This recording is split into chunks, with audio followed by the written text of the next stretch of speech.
इस कहानी की शुरुआत में हमें दिखाया जाता है कि एक आदमी पेंटर के कपड़ों में बिना किसी हड़बड़ी के बैंक के मेन हॉल में एंटर होता है और सामान्य लोगों की तरह आगे बढ़ता है। वह आदमी सीधे काउंटर के पास जाकर रुकता है और अपना टूल बैग नीचे रख देता है। बैग खोलकर वह 2 बड़े टॉर्च निकालता है और उन्हें काउंटर पर ऐसे रख देता है जैसे वह रोज का काम करने आया हो। बैंक के अंदर मौजूद ग्राहक और कर्मचारी अपने अपने काम में लगे रहते हैं। कोई पैसा जमा कर रहा होता है, कोई फॉर्म भर रहा होता है और कोई कंप्यूटर पर काम कर रहा होता है। इसीलिए किसी का ध्यान उस आदमी पर नहीं जाता। वह आदमी एक टॉर्च उठाकर पास लगे कैमरे की तरफ करता है और कुछ सेकंड तक वहीं रोके रखता है। फिर वह दूसरा टॉर्च उठाकर दूसरे कैमरे की तरफ घुमा देता है, जिससे निगरानी सिस्टम धीरे धीरे बंद होने लगता है। इंफ्रारेड रोशनी के कारण एक एक करके सभी कैमरे काम करना बंद कर देते हैं। स्क्रीन पर कोई रिकॉर्डिंग नहीं होती, लेकिन बैंक के अंदर मौजूद किसी भी व्यक्ति को इस बदलाव का अंदाजा नहीं होता। इसी समय बाहर से 3 और आदमी पेंटर के कपड़ों में बैंक के अंदर आते हैं। उनके हाथों में औजार होते हैं और वे बिना बोले एक दूसरे के इशारों को समझते हुए सीधे दरवाजे की तरफ बढ़ जाते हैं। चारों आदमी मिलकर बैंक के दरवाजे अंदर से बंद कर देते हैं। ताला लगने की आवाज हल्की होती है,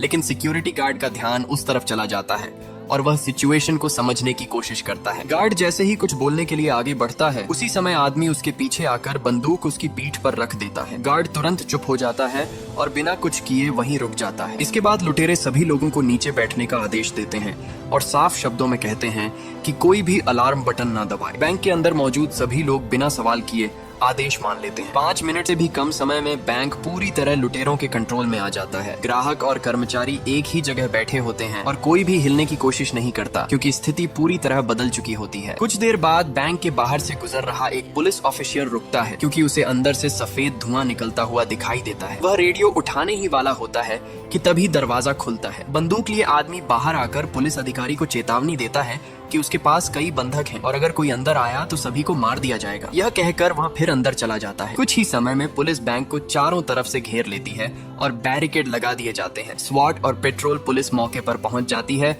और पूरे इलाके को सील कर दिया जाता है। मैनहट्टन बैंक के बोर्ड के चेयरमैन आर्थर को केस की घटना की सूचना दी जाती है। पैसा उसके लिए समस्या नहीं होता, लेकिन यह ब्रांच उसके लिए खास महत्व रखती है, इसलिए वह स्थिति पर नजर रखता है। नेगोशिएशन एक्सपर्ट कीथ को तुरंत बुलाया जाता है और वह अपनी टीम के साथ बैंक के बाहर पहुंचता है। अंदर की स्थिति साफ नहीं होती, इसलिए पुलिस बातचीत का इंतजार करने का फैसला करती है। बैंक के अंदर लुटेरे सभी लोगों को वॉल्ट के सामने इकट्ठा होने का आदेश देते हैं। बैंक के कर्मचारी एक तरफ खड़े किए जाते हैं और ग्राहक दूसरी तरफ। सभी लोग चुपचाप खड़े रहते हैं और कोई भी सवाल नहीं करता। लुटेरे इसके बाद सभी बंधकों से मोबाइल फोन जमा करने को कहते हैं। लोग एक एक करके अपने फोन आगे बढ़ा देते हैं, क्योंकि उन्हें पता होता है कि विरोध करने का कोई फायदा नहीं है। फर्श पर फोन्स का ढेर लग जाता है। आखिरी व्यक्ति, जिसका नाम पीटर होता है, वह कहता है कि वह आज फोन घर पर भूल आया है। उसकी बात सुनकर लुटेरे उसे दोबारा सोचने का मौका देते हैं, लेकिन वह अपनी बात पर ही टिका रहता है। लीडर बिना बहस किए दूसरे फोन उठाता है और कॉन्टैक्ट लिस्ट देखता है। कुछ ही देर में उसे पीटर का नंबर मिल जाता है और वह उसी फोन से कॉल करता है, जिससे बैंक के अंदर रिंग सुनाई देती है। थोड़ी देर बाद लीडर पीछे के कमरे से पीटर का फोन निकाल लाता है। वह पीटर को अंदर ले जाता है और फिर बाहर लौट आता है। इसके बाद कोई भी व्यक्ति किसी भी बात पर झूठ बोलने की हिम्मत नहीं करता। इसके बाद सभी लोगों को 2 ग्रुप्स में बांटा जाता है। एक तरफ आदमी खड़े होते हैं और दूसरी तरफ महिलाएं। लुटेरे सभी बंधकों को एक जैसे कपड़े और मास्क देते हैं। कुछ ही समय में बैंक के अंदर मौजूद हर व्यक्ति एक जैसा दिखने लगता है और यह पहचानना मुश्किल हो जाता है कि कौन लुटेरा है और कौन बंधक। भीड़ में एक बुजुर्ग आदमी भी होता है, जिसे दिल की बीमारी होती है। लीडर उसे बाहर निकाल देता है, क्योंकि वह नहीं चाहता कि बैंक के अंदर कोई मर जाए और पुलिस को अतिरिक्त वजह मिल जाए। बैंक के बाहर पुलिस पूरी तरह तैनात रहती है। अंदर से कोई आवाज नहीं आती और समय धीरे धीरे गुजरता है। नेगोशिएशन एक्सपर्ट कीथ हालात को समझने की कोशिश करता रहता है, लेकिन जानकारी बहुत लिमिटेड होती है। अंदर लुटेरे स्टोरेज रूम की तरफ जाते हैं। वे वॉल्ट में रखे पैसों को छूते तक नहीं। शेल्फ हटाए जाते हैं और फर्श पर ड्रिल चलाया जाता है,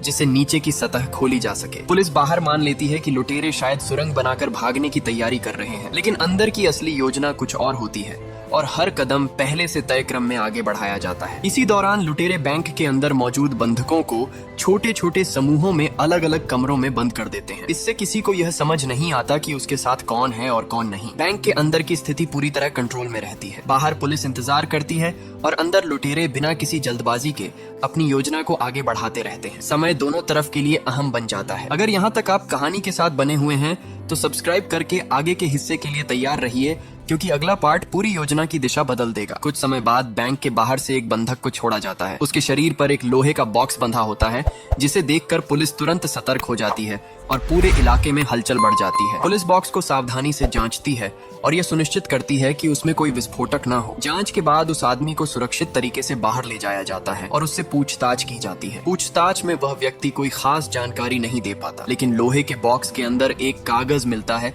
जिस पर लुटेरों की मांगें लिखी होती हैं और पुलिस उसे ध्यान से पढ़ती है। कागज में लिखा होता है कि लुटेरों को 2 बसें चाहिए जिनसे बंधकों को ले जाया जा सके, और एक ऐसा विमान चाहिए जो पूरी तरह फ्यूल से भरा हो और तुरंत उड़ान भर सके। साथ ही यह चेतावनी भी होती है कि अगर मांगें पूरी नहीं की गईं तो बैंक और बंधकों को नुकसान पहुंचाया जाएगा। पुलिस के लिए स्थिति और कॉम्प्लेक्स हो जाती है और फैसला लेना मुश्किल हो जाता है। आर्थर केस इन मांगों से सहमत नहीं होता। वह समय खींचना चाहता है ताकि स्थिति अपने आप उसके पक्ष में आ जाए और वह देख सके कि आखिर कौन ज्यादा देर तक दबाव झेल सकता है। कुछ देर बाद लुटेरे खुद बाहर आते हैं। दोनों पक्ष जानते हैं कि इस समय गोलीबारी नहीं होगी। वे सिर्फ एक कागज देते हैं जिसमें लिखा होता है कि बंधकों को खाना चाहिए। कागज देने के बाद लुटेरे वापस अंदर चले जाते हैं। पुलिस तुरंत पानी और खाना तैयार करती है और उसमें रिकॉर्डिंग करने वाले इक्विपमेंट लगाने की योजना बनाती है ताकि अंदर की बातें सुनी जा सके। खाना पहुंचाने के बाद लिसनिंग डिवाइसेस से आवाजें सुनती है। शुरुआत में भाषा समझ में नहीं आती और यह तय करना मुश्किल हो जाता है कि लुटेरे आपस में क्या बात कर रहे हैं। पुलिस एक ऐसे व्यक्ति को ढूंढती है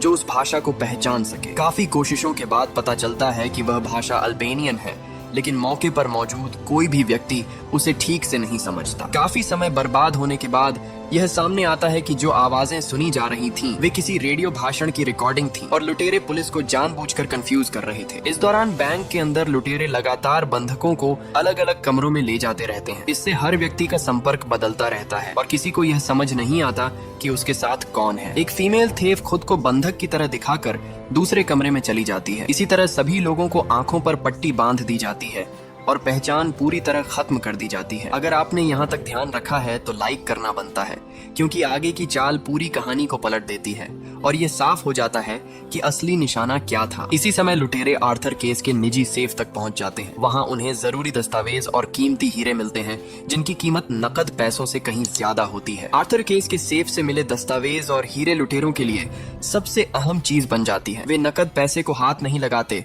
और सिर्फ उन्हीं चीजों को अलग रखते हैं जिनके लिए पूरी योजना बनाई गई थी। इसी दौरान शहर के मेयर की गाड़ी बैंक के सामने आकर रुकती है। निगोशिएशन एक्सपर्ट कीथ को बुलाया जाता है और उसे बताया जाता है कि एक खास व्यक्ति ऑपरेशन में शामिल होना चाहता है। यह व्यक्ति मलाइन होती है जो सीधे कमांड में भाग लेने की मांग करती है। कीथ को यह फैसला अजीब लगता है, लेकिन उसे साफ कहा जाता है कि उसे इस पर सवाल नहीं करना चाहिए। मलीन कीथ को याद दिलाती है कि उसका प्रमोशन और पुराने मामले अभी खुले हुए हैं। इन बातों के बाद कीथ के पास सहमत होने के अलावा कोई रास्ता नहीं बचता। समय धीरे धीरे शाम की तरफ बढ़ता है। बैंक के अंदर लुटेरे फर्श में एक बड़ा गड्ढा बना लेते हैं, लेकिन इसका इस्तेमाल भागने के लिए नहीं किया जाता, बल्कि किसी और ऑब्जेक्टिव के लिए रखा जाता है। मलीन कीथ से कहती है कि वह लीडर से बात करना चाहती है। लीडर यह समझ जाता है कि मलीन न पुलिस में है और न बैंक कर्मचारी, इसलिए वह उसे अंदर आने की अनुमति दे देता है। काउंटर पर कुछ बातचीत के बाद मलीन अपनी शर्त सामने रखती है। वह कहती है कि अगर किसी बंधक को नुकसान नहीं पहुंचाया गया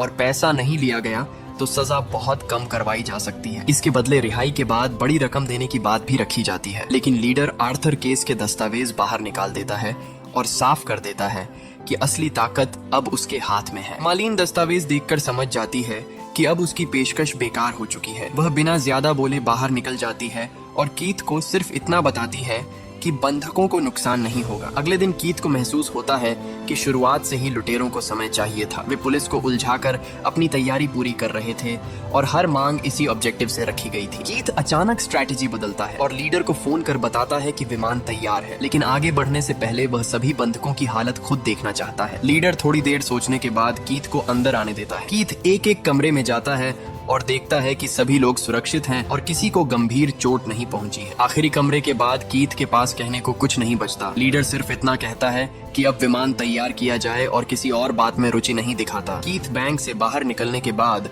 पूरे इंसिडेंट्स के बारे में दोबारा सोचने लगता है। उसे लगता है कि अंदर सब कुछ जरूरत से ज्यादा शांत है और यह शांति किसी बड़ी चाल का हिस्सा हो सकती है। पुलिस बाहर पूरी तरह तैयार रहती है। कीथ के बाहर आते ही लीडर और उसके साथी अपनी स्थिति बदलते रहते हैं। वे जानते हैं कि पुलिस का पेशेंस अब खत्म होने वाला है और हमला कभी भी शुरू हो सकता है, इसलिए वे अंतिम फेज की तैयारी करते हैं। लीडर कीथ को फोन करता है और बाहर लगे कैमरे को खिड़की की तरफ घुमाने को कहता है। कैमरा घूमते ही अंदर का दृश्य बाहर दिखने लगता है और सभी की नजर वहीं टिक जाती है। कुछ ही देर बाद एक व्यक्ति को सबके सामने गिरा दिया जाता है। पुलिस मान लेती है कि एक बंधक को मार दिया गया है और हालात तुरंत और गंभीर हो जाते हैं। कीथ तेजी से दरवाजे की तरफ बढ़ता है। कीथ जानता है कि विमान की मांग सिर्फ समय खींचने के लिए थी। लीडर का असली मकसद पुलिस को उलझा कर रखना था ताकि अंदर बिना रुकावट योजना पूरी की जा सके। अब उसे यह बात साफ दिखने लगती है। इसी दौरान पुलिस चीफ मौके पर पहुंचता है। वह कीथ के फैसलों से नाराज होता है और उसे तुरंत उसके पोस्ट से हटा देता है। अब किसी भी तरह की बातचीत बंद कर दी जाती है। बातचीत बंद होने का मतलब साफ होता है, अब सिर्फ हमला होगा। स्वॉट टीम को आगे बढ़ने का आदेश मिलने वाला होता है और सभी हथियार संभाल लिए जाते हैं। माहौल पूरी तरह बदल चुका होता है। कीथ बाहर खड़ा सोच रहा होता है,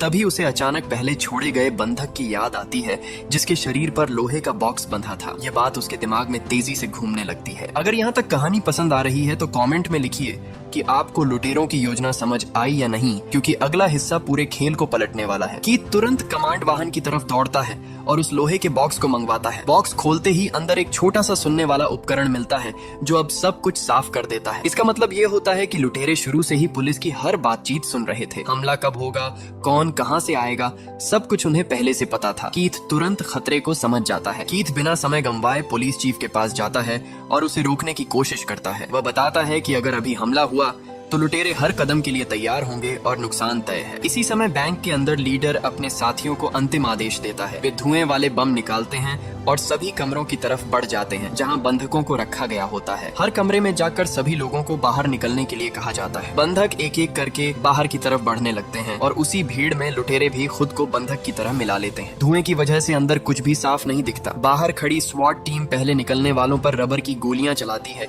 और हर व्यक्ति को जमीन पर बैठा दिया जाता है। पूरा इलाका अफरा तफरी से भर जाता है। पुलिस हर किसी को बंधक मानकर काबू में करती है और तेजी से बैंक के अंदर घुस जाती है ताकि किसी भी खतरे को खत्म किया जा सके। स्वॉट टीम के अंदर घुसते ही पूरा बैंक छान मार दिया जाता है। हर कमरे, हर कोने और हर दीवार को ध्यान से देखा जाता है ताकि कोई खतरा बाकी न रहे और सभी लोगों की सुरक्षा इंश्योर की जा सके। कुछ ही समय में यह साफ हो जाता है कि बैंक के अंदर कोई एक्टिव रॉबर मौजूद नहीं है। न कोई गोली चली होती है और न ही कोई विस्फोट हुआ होता है, जिससे पुलिस को स्थिति अजीब लगती है। पुलिस वॉल्ट की तरफ जाती है और देखती है कि दरवाजा पूरी तरह सुरक्षित है। अंदर रखा पैसा अपनी जगह पर होता है और एक भी नोट गायब नहीं होता, जिससे सभी हैरान रह जाते हैं। इसके बाद स्टोरेज रूम की जांच की जाती है। वहाँ फर्श में बना गड्ढा दिखाई देता है, लेकिन वह किसी सुरंग की तरह बाहर नहीं जाता, बल्कि वहीं खत्म हो जाता है और कोई रास्ता नहीं मिलता। पुलिस को न कोई बम मिलता है, न कोई हथियार और न ही कोई ऐसा सबूत जिससे यह साबित हो सके कि लुटेरे अब भी अंदर छिपे हुए हैं। पूरी इमारत सुरक्षित दिखाई देती है। कीथ को यह यकीन नहीं होता कि इतनी बड़ी योजना के बाद कुछ भी हासिल नहीं किया गया। वह मानने को तैयार नहीं होता कि लुटेरे बिना कुछ लिए ही गायब हो गए हों। पुलिस सभी बंधकों को एक एक करके अलग करती है और उनकी पहचान की प्रक्रिया शुरू करती है। हर व्यक्ति से पूछा जाता है कि वह कहाँ था और उसके साथ कौन मौजूद था। पूछताछ के दौरान यह सामने आता है कि हर व्यक्ति किसी न किसी के साथ बंधा हुआ था। हर किसी के पास यह साबित करने के लिए कोई न कोई मौजूद होता है कि वह भी बंधक ही था। लुटेरों की योजना में लोगों को बार बार कमरे बदलने का तरीका इतना असरदार साबित होता है कि कोई भी किसी पर शक नहीं कर पाता और हर बयान दूसरे बयान से मेल खा जाता है। पुलिस को एक कमरे में कुछ बंदूकें मिलती हैं। जांच करने पर पता चलता है कि ये असली हथियार नहीं बल्कि खिलौने होते हैं जिनसे किसी को नुकसान नहीं पहुंचाया जा सकता। इसके बाद बाथरूम की जांच होती है जहां पहले मारे गए व्यक्ति का मामला सामने आता है। वहां मिले सबूत बताते हैं कि वह हत्या असली नहीं थी और सब कुछ दिखावा था। स्टोरेज रूम के पीछे एक जगह पर बंधकों के पुराने कपड़े मिलते हैं। इससे यह साफ हो जाता है कि लुटेरे भी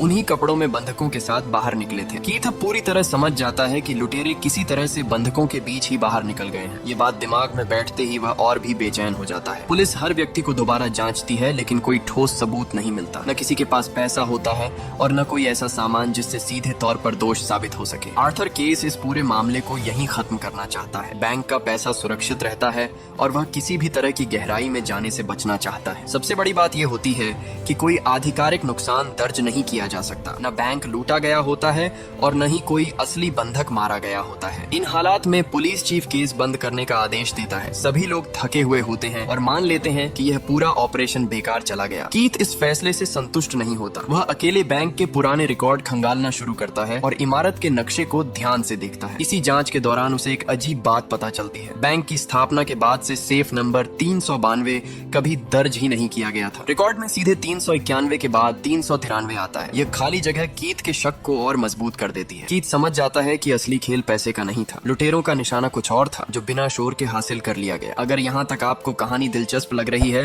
तो लाइक करके आगे बने रहिए, क्योंकि कीथ अब अकेले सच्चाई तक पहुँचने वाला है। कीथ अगली सुबह बैंक पहुँचता है और उसी जगह की जाँच करता है। दीवार को ध्यान से देखने पर उसे एक छिपा हुआ दरवाजा मिलता है जो बाकी हिस्सों से अलग बना होता है। दरवाजा खोलने पर अंदर एक पुराना कमरा सामने आता है। यह कमरा बैंक की रोजाना की गतिविधियों से पूरी तरह कटा हुआ होता है और यहाँ किसी का आना जाना नहीं होता। कमरे के अंदर एक छोटा सा बॉक्स रखा होता है। कीथ उसे खोलता है और अंदर से पुराने शेयर दस्तावेज निकलते हैं जो बैंक के प्रोप्राइटरी से जुड़े होते हैं। इन दस्तावेजों से यह साफ हो जाता है कि बैंक की असली कीमत पैसे में नहीं बल्कि इन कागजों में छिपी थी। यही वजह थी कि लुटेरों ने पैसा हाथ भी नहीं लगाया। कीथ समझ जाता है कि लीडर ने पूरी दुनिया को एक नकली लूट दिखाई ताकि असली खेल पर किसी का ध्यान न जाए। यह चाल इतनी साफ थी कि कोई भी पकड़ नहीं पाया। वह तुरंत आर्थर केस से मिलता है और सब कुछ समझाने की कोशिश करता है। आर्थर केस पहले इसे मानने से मना कर देता है क्योंकि मामला अब बंद किया जा चुका होता है। कीथ सबूत सामने रखता है और बताता है कि कैसे बिना गोली और बिना नुकसान के लुटेरे जीत गए। आर्थर केस को भी अब यह बात माननी पड़ती है, लेकिन तब तक बहुत देर हो चुकी होती है। दस्तावेज पहले ही सही जगह पहुंच चुके होते हैं और लुटेरे अपनी नई पहचान के साथ नई जिंदगी शुरू कर चुके होते हैं। कीथ उसे एहसास होता है कि कुछ लड़ाइयां ताकत से नहीं दिमाग से जीती जाती हैं। इस लूट में न पैसा अहम था और न हथियार, बल्कि सोच ही सबसे बड़ा हथियार थी। अगर इस कहानी ने आपको सोचने पर मजबूर किया तो कमेंट में अपनी राय जरूर लिखिए, क्योंकि ऐसी कहानियां तभी जिंदा रहती हैं। और चैनल को सब्सक्राइब करना ना भूले जो ऐसी